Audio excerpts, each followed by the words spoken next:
ശ്രദ്ധേയ താരങ്ങളായ സംഗീത് പ്രതാപ്, മമിത ബൈജു എന്നിവരെ കേന്ദ്ര കഥാപാത്രങ്ങളാക്കി ആഷിഖ് ഉസ്മാൻ പ്രൊഡക്ഷൻസിന്റെ ബാനറിൽ ആഷിഖ് ഉസ്മാൻ നിർമ്മിക്കുന്ന പുതിയ ചിത്രം ഡിനോയ് പൗലോസ് തിരക്കഥ രചിച്ചു സംവിധാനം ചെയ്യും. ആഷിഖ് ഉസ്മാൻ പ്രൊഡക്ഷൻസിന്റെ 20ാമത്തെ ചിത്രമാണിത്.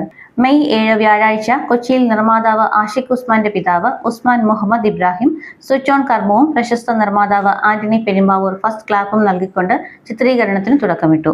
ആഷിഖ് ഉസ്മാൻ പ്രൊഡക്ഷൻസിന്റെ മറ്റു 2 ചിത്രങ്ങൾ അണിയറയിൽ പുരോഗമിക്കുന്നുണ്ട്.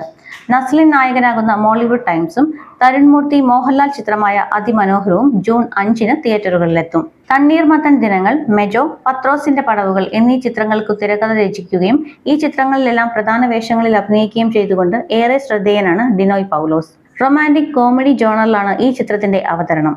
മെട്രോ നഗരത്തിന്റെ പശ്ചാത്തലത്തിൽ പൂർണ്ണമായും യൂത്തിന്റെ കാഴ്ചപ്പാടുകൾക്കൊപ്പം സഞ്ചരിക്കുന്ന ഒരു സിനിമയായിരിക്കും ഇത്. സംഗീത് പ്രതാപ്, മമിത ബൈജു എന്നിവർക്ക് പുറമെ സുരേഷ് കൃഷ്ണയും പ്രധാന വേഷത്തിലെത്തുന്നു. ഇവരെ കൂടാതെ ഏതാനും പ്രമുഖ താരങ്ങളും ചിത്രത്തിലുണ്ട്.